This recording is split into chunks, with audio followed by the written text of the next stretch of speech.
Hi there, my name is Adam Ritchie. I am a digital audio specialist, and in partnership with Radio Connects, we've put together some content that highlights digital audio fundamentals as well as defines connected radio and how these digital audio environments can help augment your existing traditional audio efforts in market.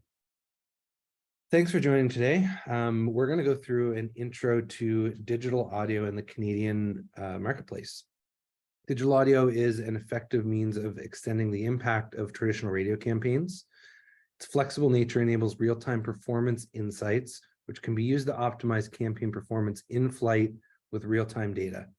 Insights gained from digital audio executions can also help validate over-the-air radio performance and extend findings to the larger scale of OTA audiences. The following slides will introduce you to some key digital audio fundamentals to help you understand this evolving landscape. So we're going to go through 4 key points here: augmenting your audio goals with digital audio options in the Canadian market, common audio execution types we'll graze over, as well as monitoring and optimizing your campaigns. So first up, augmenting your audio goals with digital. It's very important to define your goals and success metrics before determining how you're going to plan out your digital audio campaign. So these will often differ from your traditional audio campaigns and can be anything along the spectrum of brand lift and consideration, website visits and app downloads, conversions, leads, form submissions, or just general reach campaigns. Of course, traditional audio, radio, is going to perform really well against reach metrics. Whereas if you have a more specific goal like website visits or conversions, maybe more narrow targeting is a smarter choice, which leads us into refining your digital audio target audience. With digital audio, there's a wide array of different options in targeting. These can span across probabilistic demographic targeting, IP-based geographic targeting, third-party data-supported behavioral, interest, and affinity targeting, things like auto intenders, travel enthusiasts. It also spans across a couple of contextual arenas. So contextual audiences like location proximity or geofencing, time of day targeting, weather targeting, etc., as well as contextual content targeting, only serving impressions in certain music formats, playlists, and podcast genres. Next, let's take a look at some of the digital audio options in the Canadian market. First up is connected radio. This is a high user experience environment, and there's 2 different ways to look at it. One is through server-side dynamic ad insertion. What this environment does is it serves impressions in the naturally occurring ad breaks of a radio station when you're listening through a connected device. On the other side is app-side pre-roll ad placements, where when you're listening typically through a mobile device application, some of them will monetize their pre-roll placements with advertisements. Next is pure play streaming, ad-supported platforms. These are on-demand music platforms, sometimes podcast platforms that are supported by advertisements. So every 3 to 4 songs or pieces of content, there'll be an ad break with a couple of ad placements. Next is podcasts, a couple different ways of looking at this as well. Podcasts via dynamic ad insertion means essentially that the ads are inserted dynamically at the time of the podcast request from the listener.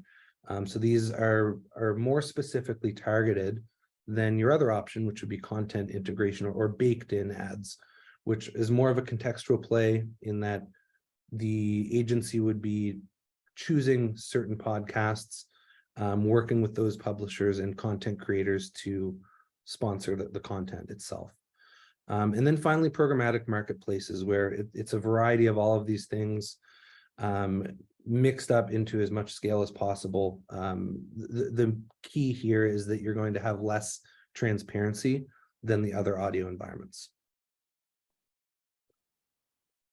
Next, let's take a look at some of the common audio execution types that you'll see across the agencies in Canada.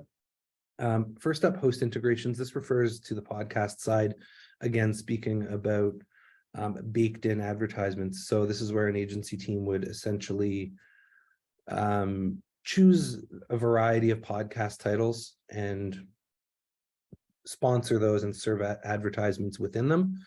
Very high touch media. A lot of work goes into this. It can be difficult to scale, knowing that a lot of podcasts don't necessarily have a huge amount of weekly downloads. The scale kind of comes in a bigger network of podcasts. Next is direct managed. This is a pretty common one. This would be an IO based way of doing business. The agency sends an IO to the seller, and the seller manages the campaign and reports on it themselves. Their ad ops team would then be responsible for sending a post report as well that can get shared back through to the client. Next is self-serve. Some selling platforms have self-serve options where a buyer can essentially have a login and build a campaign themselves. These are often a little bit more basic and less scalable. As soon as you get to larger volume or more specific targeting, you're going to want to work with the seller themselves. And then finally, 2 programmatic options: programmatic guaranteed and preferred marketplace programmatic. So programmatic guaranteed refers to, both of these require, I should mention, your agency to be operating at least one DSP, demand side platform. Programmatic guaranteed refers to a guaranteed subset of inventory at a guaranteed price that is then shared from the seller to the buyer. The buyer actually executes the campaign, so they can do all of their own reporting and pacing and targeting, etc. Second is preferred marketplace programmatic, which is essentially a simple share through of inventory at a floor price. And again, the agency side is responsible for booking and pacing and targeting the campaign. On to monitoring, optimizing, and attributing results to digital audio. So the key benefit of digital audio is its flexible nature, giving your team real-time performance insights that can be used to optimize campaign performance in flight. Although most audio environments are non-clickable, tools have been developed to help tie audio ad exposures to business results. These can look like pixel attribution and brand lift studies, whether they're pixel supported or traditional. Both can be very useful, both in looking at your digital audio results, but when you A/B test both your creative assets and targeting strategies, you can also extrapolate those results to your over-the-air radio buys and gain a bit more knowledge or insight into how that side of the campaign could be performing as well. So to wrap this up, we're going to take a look at a few key takeaways that we've gone over in the previous slides. First, clearly define your goals before your audio environment, targeting and execution types. And again, these strategies can differ from your traditional radio or audio goals and strategies. Second, leverage certain digital audio environments for specific goals. For example, podcast and connected radio can be great reach drivers, while pure play streaming platforms can tend to lean towards frequency building. And finally, the key benefit to digital audio is its targeting flexibility and real-time data. Leveraging the agile nature of digital audio alongside traditional audio will help generate maximum impact of targetability, partnered with scale that will ultimately result in consumers taking action. I hope you enjoyed these slides and learned a lot about digital audio in Canada. Really excited to go through the next module with you that will introduce connected radio to the party with a little bit more detail. Thanks.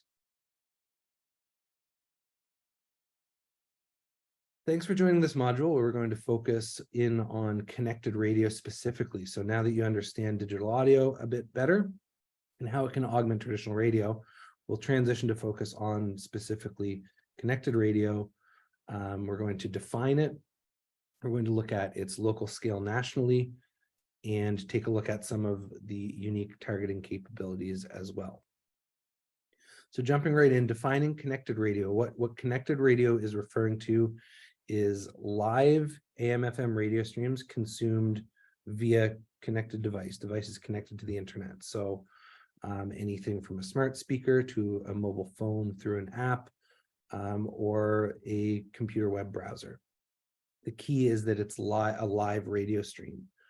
And what's happening now is that the ad breaks are starting to differ between connected and traditional radio. What's tending to happen at this point is broadcasters are making their promo spots and PSA spots available for dynamic ad insertion replacement so that those spots or placements can be monetized through the connected streams. What this means is that the impressions are served still in the naturally occurring ad breaks, and the content isn't cut off like some other types of streaming environments. So that garners a positive user experience similar to that of traditional radio. So let's take a look at the local scale of connected radio and how it pertains to a coast-to-coast environment in digital audio. Growth in connected AM/FM radio is making AM/FM a force in digital audio. Connected radio has more past week streamers than any of the ad-supported pure play streaming platforms, and as a result is very much playing in the same space as pure play streaming. This is sourced from the most recent Radio on the Move study. So what you're getting here is the best of both worlds. You're able to leverage local radio trust and host equity and pair that with audience targeting and localized scale coast to coast.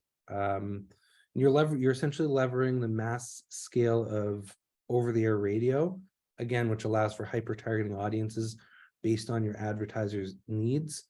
And you're able to do this through the hundreds and hundreds of radio stations that exist coast to coast in Canada.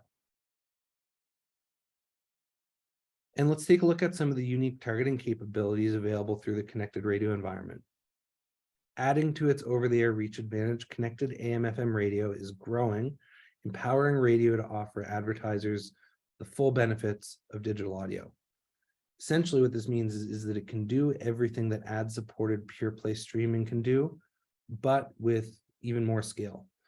We went over this in the digital audio module, but some of the types of targeting offered through connected radio would be demo targeting, geo-targeting, behavioral targeting, as well as contextual audience targeting and contextual content targeting. And once again, all of those learnings and insights can be applied to the scalable over-the-air radio efforts on the other side of your traditional campaigns. So to wrap up, some key takeaways: connected radio augments traditional radio efforts. It's not a replacement. Connected radio is a live, local, trusted, and scalable digital audio environment, bringing significant reach to the digital audio space. Connected radio garners a positive user experience similar to traditional radio. And finally, the extensive targeting capabilities and significant scale help connected radio make a positive impact on the digital audio options available today in Canada. Thanks again for joining. I hope you learned a lot about connected radio and what it means for the Canadian environment. There's a lot of growth in this space lately, and we only expect it to continue. Thanks.